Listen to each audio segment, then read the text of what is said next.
I'm MarzGurl. I'm JoshKnightTheFirst. And welcome to episode 76 of MokkoriPlay, the only podcast dedicated solely to all things City Hunter. On today's podcast, we're going to cover Season 2, Episode 25 of City Hunter, titled Targeted Witness, A Dangerous Beauty Dressed Up Like a Man, Part 1. There's so much to say about this episode. This is a big episode. Hard to tell where to begin other than the beginning, but I don't know how to prepare you guys for just how much gender-bending, sexual identity fun is in this episode. Not just gender identity, but also orientation is going to come up a lot in this episode. Arguably, it could be viewed as the gayest episode thus far. Tsukasa Hojo had also written another manga that never got localized called Family Compo, and that came out, it started in 1996, ended in 2000, and it's also extremely gender-bending, breaks gender rules, and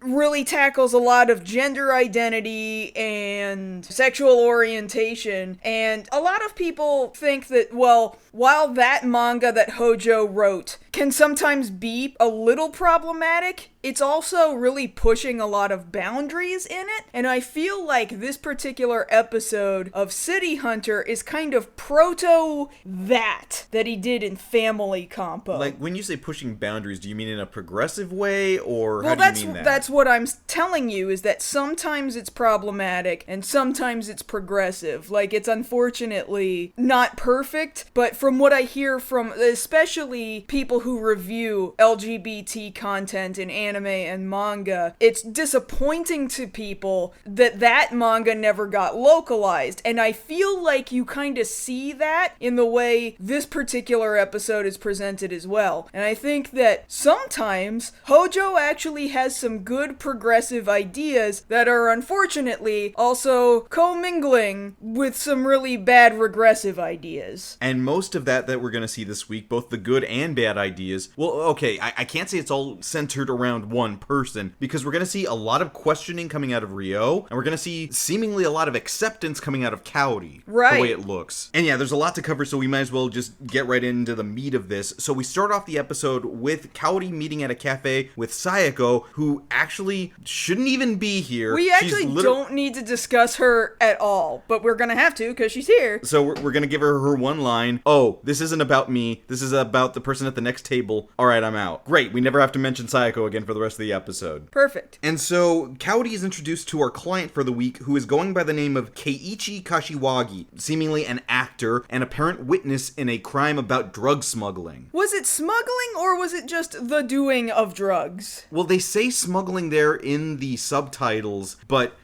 far as we're shown on screen, it's just somebody was in possession of drugs and drug paraphernalia. Yeah, which you would think, like, in the US, right? Yes, drugs are bad, and there's been a war on drugs, and it has been very stupid, but it's not nearly as criminalized or penalized as it is in Japan, or it's criminalized and penalized against, all of the wrong people in America. Well, because over in Japan, even the smallest amount on you comes with very heavy punishment. And that's just for weed. Right. If it's something heavier, which they kind of allude to here, because it's never weed in any of these anime. It's always something harder than that. Some kind of a powder, so we assume it's cocaine. Very likely it's the cocaine. 80s, it makes sense. And so what we're shown here in a flashback is that Keiichi, and I'm using air quotes for a reason right now, Keiichi apparently was at a party, some kind of actor party, and saw some people in a back room taking part in a drug party, which, again, out here in, say, Los Angeles, if you heard about that happening in the 80s, that's just the 80s. That's a Saturday night for somebody. Right. And now it's just I guess if you hear about it, mind your own fucking business.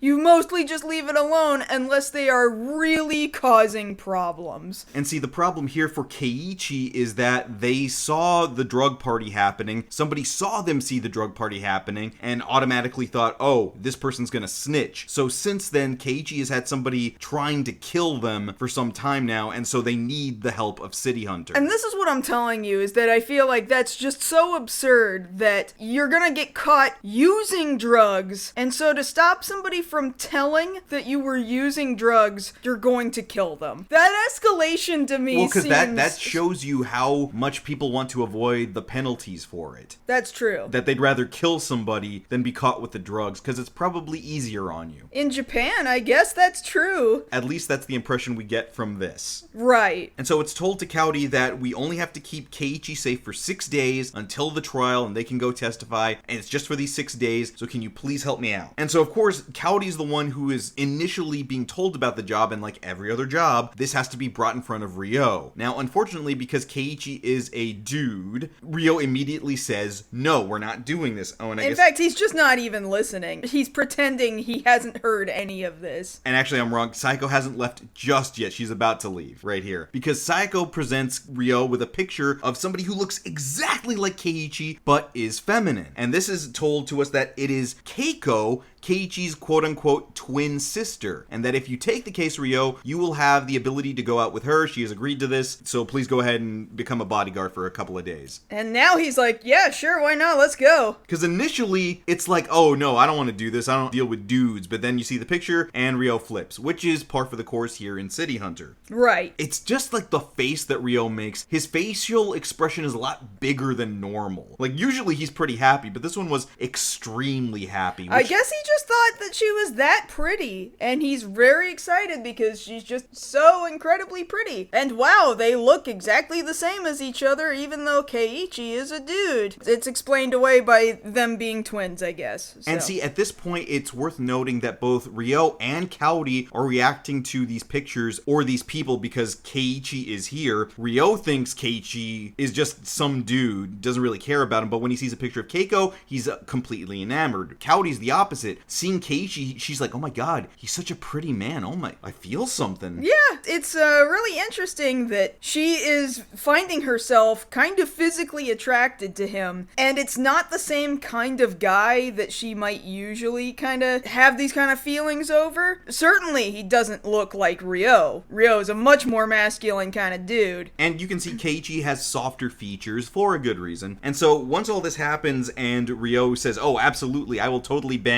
go out with Keiko, I'm here for that, Keiichi has to excuse himself into they have a sign there on the bathroom, it's called the Information Analysis Room. That's what they call their toilet. I'm pretty sure we've seen that before in the past, too. I know, I love it every time they show the sign. Anyway, Keiichi's in there, and now we know Keiichi isn't Keiichi is Keiko. We're seeing binding across her chest. Bandages, not actual binding yet. That is what binding is. Bandages are a binding. She is binding with bandages. They is have what I'm bandaged their chest down, which is called binding. Yes, correct. And so now, Keiichi, Keiko, same person. When we say either one, you guys should know we're referring to the same character. Keiko, right now, is saying, damn, I gotta keep this up for 6 days. I don't know how I'm gonna handle this. Because one, it's hard enough to have to deal with somebody with as big of a personality as Ryo, but two, keeping binding on for an extended period of time can be very dangerous. It can be, yeah. So not only does it hurt to try and flatten your chest out, but on top of that, especially if you're using, like, athletic bandages, like an ace bandage, then yeah, it can be very dangerous, which is why a lot of either trans or non-binary presenting people are like, no, you gotta use the right binders. You cannot be binding your chest down using bandages. You will hurt yourself. Exactly. Same thing for people who do crossplay. Right. You know, you want to make very sure that you're doing things correctly and not for too long. Otherwise, you could really end up hurting yourself. Right. So sitting at the dinner table, Keiichi, because now they've put the binding back on, they've closed up their shirt, is telling Ryo, filling him in about all this stuff about the drug party and everything that happened. And this is why he needs the help of City Hunter. And Ryo's like, well, this wouldn't be so bad if you could defend yourself. Like, look at you, man. You got such skinny arms. Just a twiggy dude, my guy. You're just a twiggy dude. Let me feel around your chest. You look like you have a broad enough chest. Yeah, let me feel around there. That looks okay. Yeah, but it still is kind of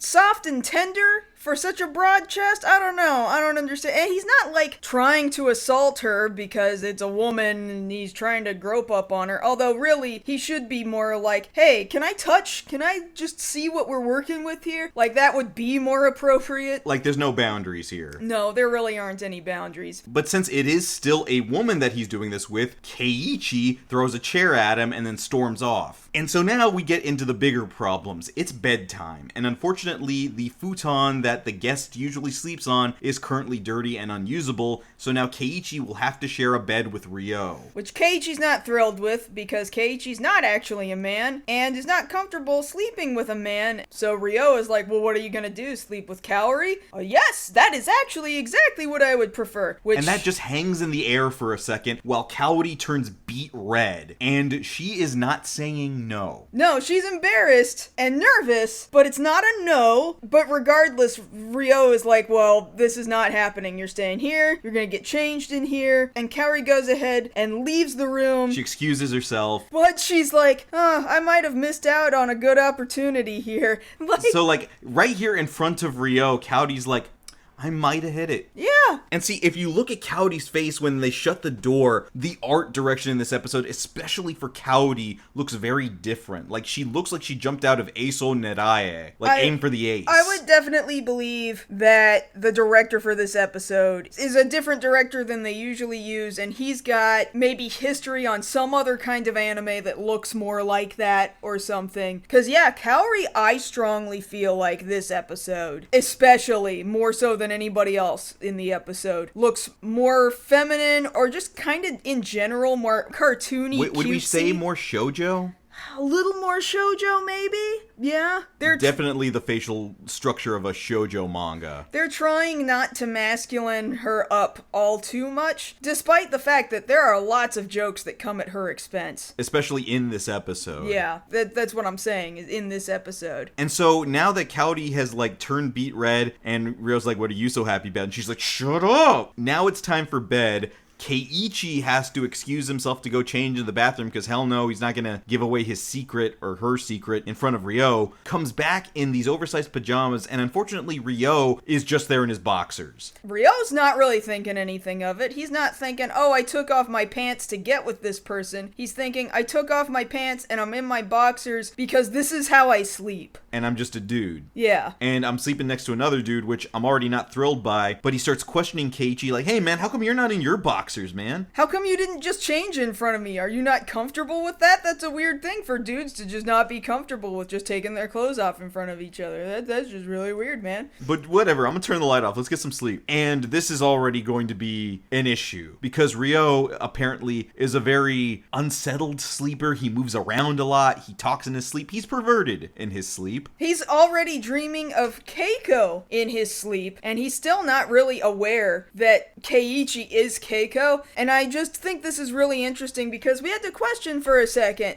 does he already know? Does he already know Keiichi is Keiko? Because there have been past episodes where he's just already aware of the secret the person is hiding. He's already perceptive to that. But I think throughout this episode, it becomes very clear that no, he's actually very dense about this. Well, no, because you go all the way back to Kaori's intro in episode 4, and you could tell he already knew. Yeah. He was on top of that. But this time, we're given this impression that Keiko as Keiichi is incredibly mask-passing, and as such, Ryo had no idea. But very pretty masculine passing, though. I mean, dudes can be pretty. Yeah, I guess so. Even if you don't think about that, I dare you to watch any sort of modern K-pop music video with an all-boys group, and you tell me there's no such thing as a pretty man. That's true. That is very true. Yeah, you try telling me there's no such thing as a pretty man. Lots of makeup on those guys, too, and nobody really thinks about it. So it's bad enough that Ryo snores, but then he also gets kinda handsy, and she's trying to push him off him, and then he goes in for a kiss, and has to get elbowed in the face, and she's like, oh my god, how am I gonna get any sleep? And she barely sleeps. I mean, she does a little, but still wakes up the next morning, and her bandages are kind of slipping off a little bit, and Ryo's hand is on her chest, and he still has not woken up and realized that's what he's done. Because to him, this is just an average dream. So like you would think figure, Keiko kicks him off the bed and is like, what the hell are you doing, man? So he's awake now that he's been kicked. But he's like, man, I was having a good dream. I was touching some boob. But wait a minute. If I was reaching over to you and I thought I felt boob. Something real big and soft. Well, that can't be. So then what was it? Wait! I got it! It was your nuts. He's not even sorry. I was just touching your nuts. Oh, that's really funny, man. Man, you got some big nuts. And I'm over here like, oh my god, this man is so okay with having touched testicle. Because you've seen other episodes where the gay panic is very strong within Ryo. Right. And so this time, when he thinks he's been doing something unconsciously, is it that he's so quick to write it off because it was helping his imagination dream about boobs that he's so okay with having touched another man's genitals? I don't know. Or I don't know if he just thought, oh, we'll play it off like it was funny. It was a funny game. Lots of jokes. Haha, dicks and balls. Because, guys can joke about that with each other. Dicks and balls. But sometimes those are the first guys that you're like, yeah, but you're joking about dicks and balls because you're a little gay, right? Sometimes you wonder. And you have to start wondering. And this is the beginning of the wonder here. Because so far, the way Ryo has acted is par for the course. But now, we're starting to see little cracks in the armor. Uh-huh. And this is the first really big crack is like, oh, I touched a dude's junk. Okay. Oh, well. And so we're given the assumption here now in the episode that time has jumped forward by about 3 days. And Keiichi is just up in the window looking forlornly out on a city he can't interact with because he's pretending to be a man and really wants to get out of here. But we still got 3 more days to go. And Kaori and Ryo are picking up on this as they sit at the breakfast table. And what we noticed here is that Ryo's reading the sports section of the newspaper, right? Right, but we're looking at it for kind of a long time, actually. And you see kind of in the corner of the screen that is full of this open newspaper, there's an advertisement taken out for City Hunter, the business City Hunter. And it's basically the same as those flyers that we've seen them pass out before. The ones outside of Shinjuku Station. Right, and it's got Kaori's face on it, and she's saying, leave it to us, stuff like that. We're very speedy. Basically the same flyer. And I'm just sitting here like, it's little wonder everybody can find them. They put their name in the newspaper, and I know that they don't have Ryo's face on it. But actually, didn't the other flyers? I was just realizing, wait a minute, the other flyers have Ryo's face on them. This advertisement has Kaori's face on them, and so people have seen both of their faces. I don't understand. You're trying to keep a secret identity? You're telling me this is supposed to be a secret identity? We've had this journalist woman who's been trying to take pictures of him to be like, oh no, what if my secret gets out that I'm City Hunter? Then everybody's gonna know. What are you talking about? You've got flyers and newspaper advertisements with both yours and Kaori's face on them. And the two of you are City Hunter. I don't understand. So, like, at this point, we have to assume it's just everybody being aware of the danger that is presented when you're around them that keeps everybody in check. Because otherwise, everyone knows. But then, isn't that journalist an idiot? Yes. We've gone over this for like 3 weeks in a row now, how bad this journalist has been. Then why was Ryo scared to let her take his picture? I don't know. When you look at it in that regard, you either have to kind of dismiss it or be like, it just worked for the episode. Because otherwise, yeah, Ryo has put out a caricature of himself in flyer form there in front of Shinjuku Station. Alright, whatever. Anyway. Yeah, they're there at the table noticing that Keiichi's kind of feeling gloomy and down.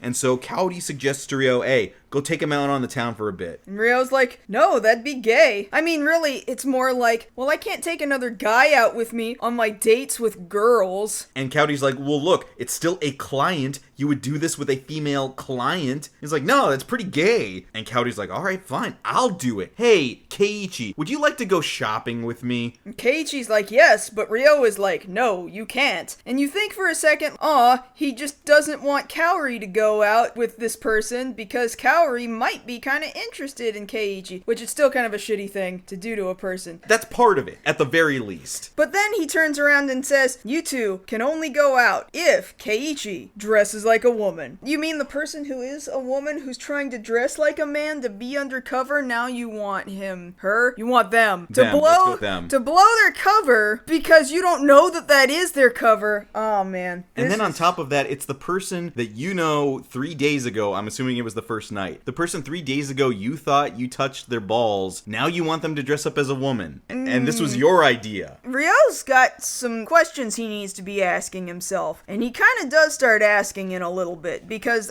okay, Keiichi's not super thrilled about dressing up as a woman again, but he ends up doing it. And now she's back to looking like Keiko. Like, she's still going by Keiichi, but this is just Keiko in her normal state. Yeah. And Ryo, he's there in bed talking that shit like, oh, he can't pass. He'll never pass. And then she comes in dressed as she normally is, and he's like, oh, wow. But even then, that's actually not what he focuses on. He says, oh, well, now the two of you look like a couple. Which, okay, this is so layered, alright? Yeah, this is gonna take a second. Because the first problem, okay, is that they look like a couple, but they're both women, alright? And Kaori is like, oh, wow, do we? Haha, thank you. She doesn't understand that she's just been insulted because Ryo is misgendering her again. But that's not the point. The point is that Kaori did not seem to have a problem with them looking like a couple if they were both women. Right, exactly. So Kaori was very okay with all this. She would have been, yeah. So I feel like if Kaori is not bi, she's very comfortable with identities other than straight, okay? Orientations other than straight. Yeah, with orientations other than straight. But I think she might be a little bi. Like bi-curious. I don't even know if she's curious. I think she's just like, hey, whatever happens, that's a comfortable thing. As so long as they're cute and attractive and nice and we get along, that's whatever.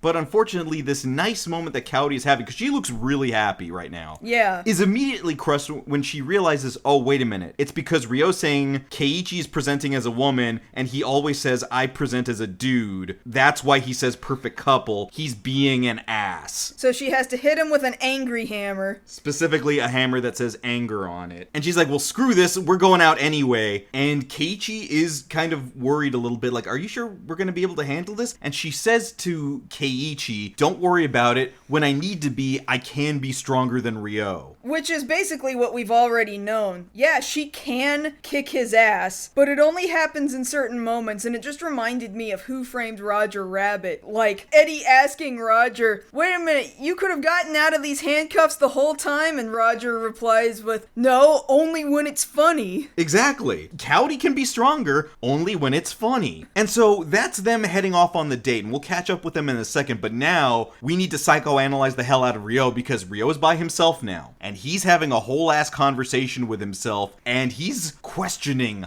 a lot of things. Starting with, man, Keiichi looks so pretty as a woman, I should have been the one to go on that date. But he's remembering, I don't know why I'm saying that. I am well aware he's a dude. But do I care? I need to go follow them to find out whether or not I actually care. Like right now, the amount that this man is having to do the mental gymnastics to be like, do I like this fellow man, are on levels that I have not seen since the Hanakimi J-drama series, the original. It's just that maybe the person needed to be attractive enough for him to go, maybe gender doesn't matter. I don't know. Am I a hypocrite?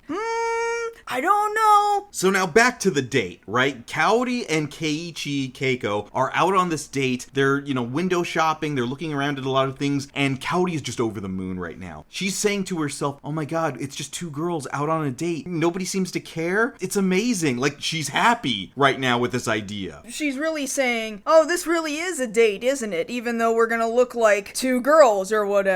And then there are some other women across the street who are like, oh, well, don't they look like a great couple? You would think, oh, that sounds really nice, but... Again, the insinuation is that they see a man and a woman from across the street. Kaori's accepting of a lot of things, but she hates being misgendered. Mm-hmm. She hates that a lot. And so, it probably would have been really nice if people could have perceived them as both being women, and they were saying, oh, they look like the perfect couple. And again, I feel like she wouldn't have had a problem with that. No, not at all. The only problem she has is that she keeps getting misgendered, and she's very upset about that. And so, she kind of does a pratfall there. She's like, oh my god, even next to you, I lose in looking like a woman. And Keiichi Keiko is trying to, like, build her spirits back up and be like, no, it's not even like that. You know what? Let's go get you a new outfit. We're gonna do your makeup. It's gonna be great. And Kaori's like, I know you're an actor, but you're, like, really good at pretending to be a woman. Yeah, I know. I get that a lot. Anyway. Acting. Thank you.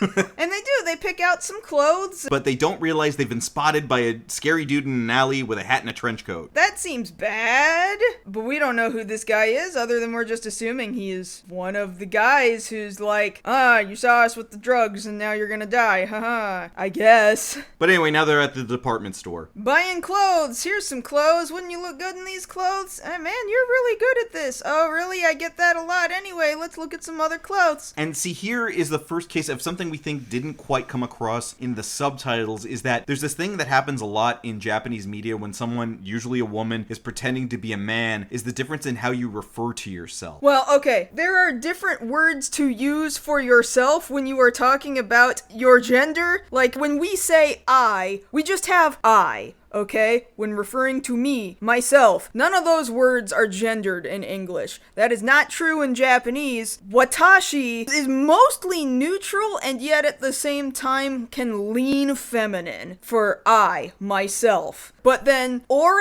boku, those are also I, myself, me. But they lean masculine, and especially ore. It's given that context in the culture, but really what it is in terms of politeness. That watashi is the most polite, and thereby perceived as the most feminine, and ore is the most rude and informal, and it is therefore referred to as the most masculine. Now, there are women who use boku. That is a thing that happens. In fact, it apparently happens more often than teachers try to tell you it happens. It happens more often than people who just consume anime will try to tell you. Like, yeah, it is masculine, but there's Actually, a lot of women that you are bring up a good point. The only other time I've seen this kind of tried to be adapted in a widely seen way is in the movie Your Name. In the one scene where the girl is in the guy's body and she's having to switch how she refers to herself. Mm-hmm. Like, if you look that one up on YouTube, you'll see the clip of her having to change how she's referring to herself multiple times, going through watashi, boku, ore, and the guys next to her being like, huh? Mm-hmm. Until she settles on ore. So basically what I'm saying is when Keiichi, Keiko, is talking to Kaori and referring to herself, she starts by saying, watashi, I mean boku. And so the subtitles just kind of don't even bother trying to do any sort of adaptation of, she had to change her manner of speaking here. It did try a little earlier because she also had like a really big body movement shift and had to be like, these would look really great on you. I mean, you look bitchin' in this. And like she leans over on Kaori's shoulder to try and look like she's doing a masculine thing, even though she's dressed like a woman. But in a later conversation, it's just these casual nouns are being dropped. And how do you do that? It would be hard, but I feel like something should have been done because you've just totally missed. She's still having to correct herself to not lose her cover. Right, exactly. And while they're doing all of this, this is one thing, having to have the conversation about how you refer to yourself, trying to keep up the mask. Now we see that Ryo has spotted them here in the department store, and he's questioning things even more now. Oh my god, Keiichi makes such a cute girl. This is a very slippery slope I'm on. Yeah, it's really hard to see Ryo as anything other than questioning, am I potentially into men / femboys / trans women? It is really difficult to not see him possibly be in this position, and that doesn't mean that somebody who is LGBTQ, yeah, could possibly also be bigoted. It happens all the time. You see lots of gay people who are also transphobic, like it's really shitty. But now Ryo is at this point where he is open to questioning this, and he's barely upset about it. He's just trying to confirm, is this who I am now? Because he's questioning things today. He did not wake up this morning thinking he was going to question as much. And now he's like, you know what? Maybe. Yeah, maybe. Might. This is a very solid I might. Because it's kind of like that quote from Community, oh, I hope this doesn't awaken something in me. And now Ryo's like, maybe something's awake. It's awake, meaning it's up. Yeah, something's up. Something might in fact be up. The member is up. The Mokkori is what we're saying. The Mokkori is in a different direction right now, potentially. And that direction is toward Keiichi. But right now, they are still continuing to shop, both Keiichi, Keiko, and Kaori. And now they're in the part of the department store where they have these sales, which you'll see in a lot of anime, usually at the grocery store or something like that. But apparently, they happen all over the place, where they have these limited time, like 10-minute, 30-minute bargain, everything's gotta go sale, everything is drastically reduced in price. And you see all of these women trying to grab at things to get the best deals for the best item. What a scary position to be in, where you very specifically encourage customers to start a mob. Like, if you think Black Friday has been bad for a really, really long time, but you think about that in slightly smaller scale, more frequently, more regularly, and where we in America, finally at this point in time, are trying to do things to mitigate the horrors of Black Friday, where people have legitimately died from trampling. Now we're looking back in the 1980s in Japan, and as far as I know, some of these kind of sales still exist. These flash sales. You think even more recently, like when it comes to like grocery stores and like One Punch Man, there's some times when Saitama's trying to get to the store before that sale is over because it's like half off on cabbage or something like that. Yeah,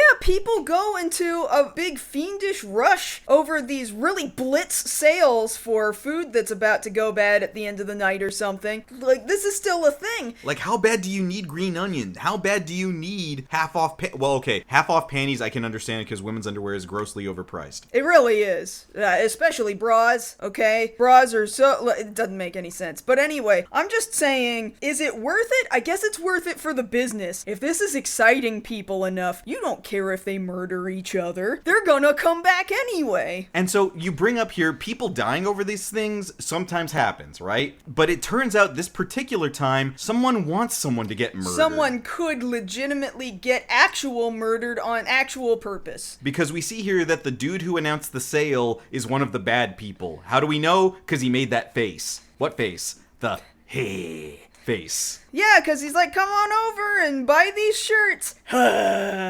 It's like, just the sneakiest bastard in the middle of this clothing department. But he has to make sure the audience knew that he was a bad man. And so all these women are scrounging around trying to go through all of these clothing items. And so Keiko's also like, oh, I gotta go over there and grab something from there too. And Kaori's just like, wow, she sure is frugal like a woman would be about buying clothes. She's such a woman, even though she's a man, but I like her.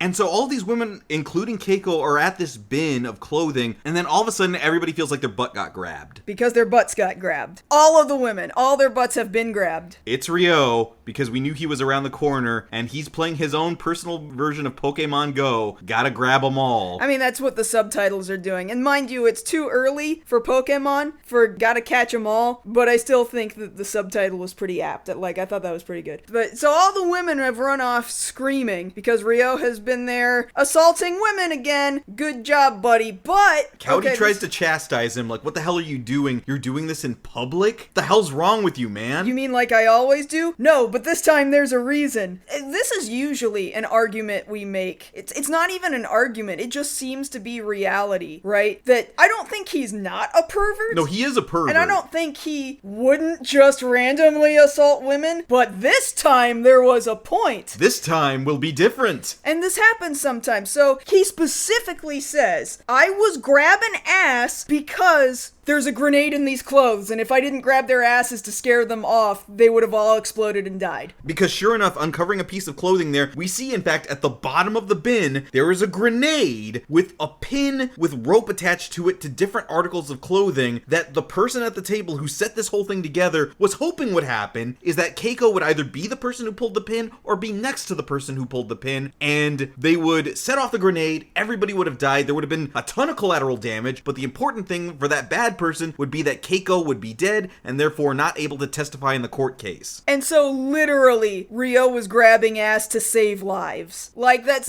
not even a joke. That's literally what just happened. It's really not even a joke. And it really is not the first time that has happened, but this is the first time that he is directly explaining, yes, that's why I did it. And so he initially chastises Kaori like, you're not being a good bodyguard, you didn't notice the grenade under the clothes. To which we're he's got a good point. I mean, he's got a point, but it's like, how did you know? How did he know? I don't know. But having said this revelation out loud, it's too much for Keiko to take, and she passes out. In Ryo's arms, but there's nothing Ryo can do about it at the moment, because all the women are still very angry about being groped, and now Ryo has to run away. He almost got caught by the police, but he managed to escape. How are none of these people like, hey, it's that city hunter guy we've seen in the newspaper and in these flyers? You know, the one with the theme song. The one with the theme song and whose phone number is just out and available in public. I'm pretty sure we know where he lives. Get him! So they have to retreat back to the apartment, and Keiichi is kind of stirring in bed, waking up from everything that just happened, all that excitement. And she can hear in the other room that Kaori and Ryo are arguing over what just happened. Kaori trying to be nice, like, oh, give him a break, you know, that was a lot to take in, you know, almost having died. And Ryo's like, no, it's not good enough. He's a weak-ass man. He needs to be better. And so Kaori, being the good, nice woman she is, she decides, you know what? He might be feeling down. I'm gonna go cheer him up. I'm gonna put on that outfit he picked out for me. And so she does that, and she puts it on, and like, yeah, I guess it's nice. I didn't think it was like the cutest thing she's ever worn. No, she's had cuter outfits. But it's not like it was bad. It just looks like she's gonna go work retail. That's all. Like she works the perfume counter at Macy's. That's I would say is a lot closer. Like what I had to wear when I worked the jewelry counter at Kohl's. Yeah. Okay. Like, yeah, it's not like she looks bad or ugly. It's that she looks like she's got to go to her day job. Her day job in the 80s at the mall. Yeah, that's what I'm saying. And Keiichi's like, hey, yeah, that does look pretty nice. And Kaori's like, oh, good, then I hope that makes him happy. And then you look at Keiko and he's like, I'm sad I'm not wearing that dress. And now Kaori's realized, oh no, this just made him sad all over again. And so you would think Ryo has a chance right here to do something nice for Kaori, and he does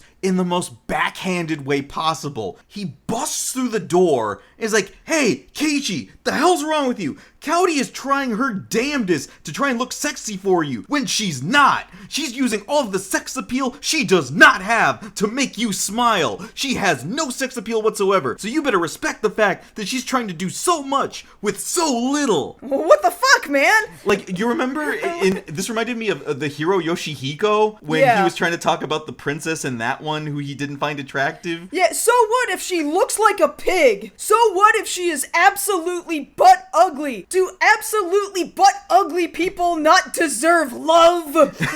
And so he continues like, Kaori, I know you were trying, but you were never gonna make it like this. You need to be sexier. But see, that's another thing too. Like, so are you asking me to then, Ryo? You're asking me to dress sexier for you? Because it comes across like that. Like, that's what he's asking. Like, and you do not dress sexy enough. Start dressing sexier, Kaori. Which is, it's a really shitty thing to say. Like, the whole thing is really shitty. But it is sort of giving away that he thinks she could be sexy. Well, he knows she is. Yeah. He just lies about it. Like, even last week, remember he was grabbing at a butt he didn't realize was hers? Yeah, that happened. And admittedly, right now, even though there's somewhere in there's a compliment, maybe, most of it's been insult, and Kaori has to give him the Hispanic mom treatment and hit him with the chancla. It's such a huge slipper, though. It's a slipper half the size of the room. It's human size. It's bigger than Ryo is. It's bigger than them. Mind you, this is the first time she's ever pulled out anything other than a giant hammer. It's just a giant-ass slipper. Where did she get such a huge slipper? The same place she gets the hammers. Don Quixote. Oh, Don Quixote just sells those. Okay. Caitlin, Don Quixote has everything. Wow, let's go to the enormous slipper floor the next time we're there. Yeah, floor 6. Okay, great. Specifically the one there in Shibuya. Oh, the big, what is it called? Not a king-size donkey. The mega donkey? The mega donkey. Well, yeah, you want the mega slipper, you gotta go to the mega donkey. Okay, great. I'm glad we got this figured out. And so once Ryo peels himself out from underneath the giant slipper, he's like, alright, well, enough of this. Keiichi, you gotta protect your neck. Come with me to the gun range. And Keiichi's like, what? I don't want to shoot guns. And Ryo's like, well, too bad. You gotta learn how to shoot a guy if you want to live. Keiichi is like, okay, but can I at least change back into dude clothes? Because Ryo is like, I want you to shoot dressed like a woman because I'm not gonna get distracted, even though he is very distracted by her dressed like a woman. And Keiichi's like, nah, we are not doing this. I'm getting back into dude clothes. But also, I'm really sick of binding my chest, and I'm just gonna let him hang out. Like, she doesn't put on a bra, she's just letting him flop, okay? She's just letting him loose hang, and I don't know how big Keiko is. She seemed to be, if I had to take a guess with what we see later in the episode here, she's at minimum a C cup. Cause I'm watching this as she fires off, she's dressed like a dude again, as Keiichi, in a big oversized shirt, hopefully to hide her boobs. This is impossible. This is the stupidest thing. Because she's firing this gun, and it's Ryo's gun. It's the Magnum. The 357 Magnum. It's entirely too powerful for her. Yeah, I don't know why Ryo thought this was a good idea. No, this is stupid, because if Ryo knows he's capable, with his big old beefy chest and beefy arms, that he can handle that hand cannon, you should have been giving Keiichi, who you know has weak arms, you know, we covered that at the beginning of the episode, at least give him a 22. They can handle a 22, but not a 357. So now, Keiichi is firing this Magnum and is flying back, and every time he flies back, you can see the boobs like lifting and separating. They're just flopping because he's flying back. This is why I'm like, I don't know how big you think your boobs are, ma'am. Like, I'm gonna put this story out here about myself for a second, okay? When I was in 6th grade, okay, I really thought, well, I haven't matured that much. I think I can go to school today without a bra as a 6th grader, alright? Unfortunately, it was group class picture day, and I just really thought, nobody'll know. Nobody'll know, alright? No, if you look at that picture, you know, okay? And it looks awful. It looks so bad. You don't need to have a lot of chest meat for you to be able to see when the chest meat is there and it is sitting very badly on your chest, okay? This woman was so stupid to not bind herself up. Oh, I can't fire this gun. I can't fire this gun while my chest is bound. Ma'am, you're about to give yourself away entirely. I'm shocked it takes as long as it does before it all becomes unraveled. Well, it's not even unraveled. There's no raveling to be done. That's what I'm telling you! So yeah, this continues all day, seemingly. From morning to night, Ryo has Keiichi down there in the gun range drilling and just completely whiffing every time. And Ryo's just being verbally abusive. Like, no, you idiot, you dumbass, hit the target, hit the target. Hits Keiichi in the head a few times, until finally Keiichi's like, why are you being an asshole to me, man? If I was presenting as a woman right now, you wouldn't be treating me this way. We all know what this actually is. You're treating me this way because you know that Kaori likes me, and it turns out you're jealous of me. And you could only be this jealous if you were in love with her. And then Keiko kind of realizes what she just said. Like, it was all true. She didn't say anything wrong. Like, this is the one shot she has made all day. And Ryo is just stone-faced. Doesn't even respond wholly. He just says,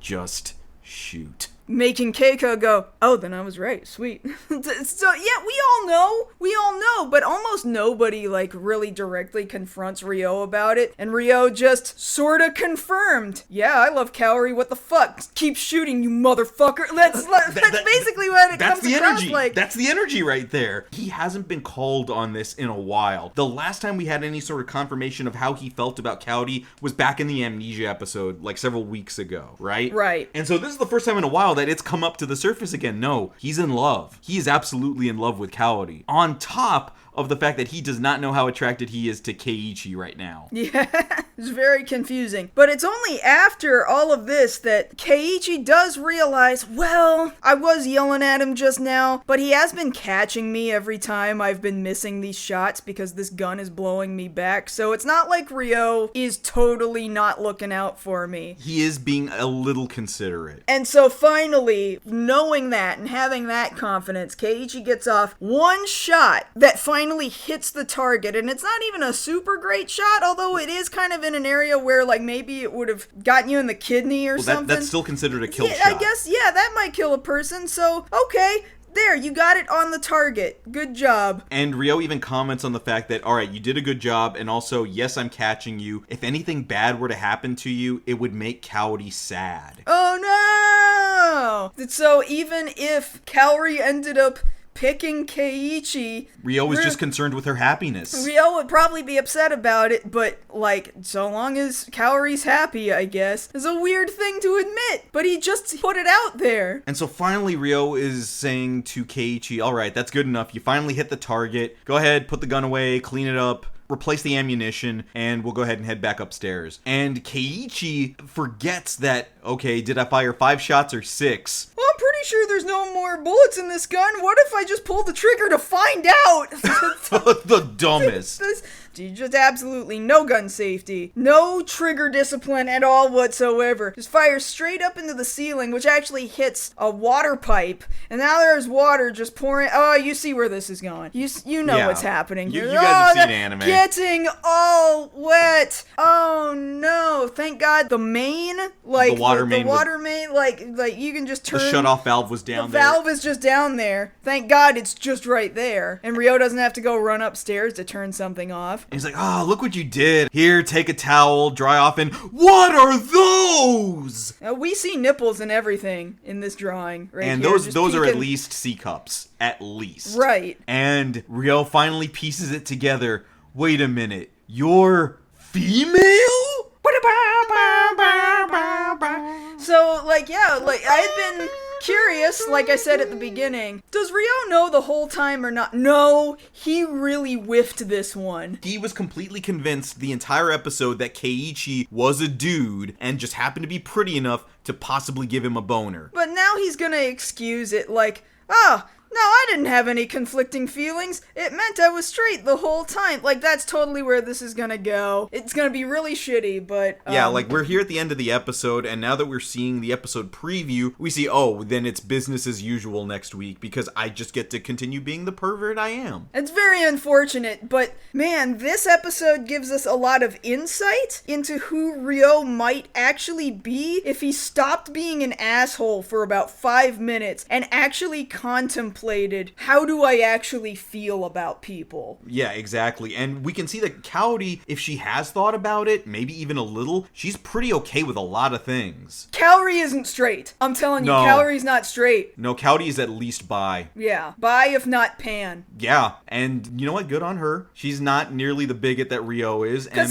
we're here for that. I genuinely don't think she's thinking about it. No. I think she's just like, yeah, if something like that happened with somebody who looks like this, then maybe I could be happy. That might be an argument for pan then, yeah. Yeah, like, it just genuinely doesn't matter to her how a person presents. They're all hot. All the people are hot. Just so long as you don't misgender me, we're good. Yeah. That's where Kaori is coming from. Yeah. So yeah, next week we'll see that return to form for Ryo, which is real unfortunate, and that he's going to use the fact that he has this knowledge, but Kaori doesn't, very much to his advantage, and he's really gonna be an asshole next week. I'm very upset about that. But at least this episode was interesting and created a dialogue. Okay? I think it very much does. Yeah, for sure. Because we don't normally see this side of Ryo a lot, but when it does come out in certain episodes, this is what you get. And I don't know if Tsukasa Hojo intended for there to be like a dialogue about Kaori and Ryo's sexual identities, but I mean, he did it, he created it. He might have just thought, ha ha, funny jokes are funny about sexuality, ha ha ha, but I don't know, man. Are you like gonna think about that us for a second? Looking at it in the year 2023, things look a little different here. Yeah. Something to think about. Something to think about. So come back next time when we cover the 26th episode of City Hunter 2, Targeted Witness, A Dangerous Beauty Dressed Up Like a Man, Part 2. And if you want to catch us outside this podcast, you can always find us both over on Twitter for now. I'm at JoshKnightTheFirst. And I'm at MarzGurl. Thank you all so much for listening to our 76th episode of MokkoriPlay. And if you don't come back next episode, I'm gonna make Josh dress like a man. What are you trying to say?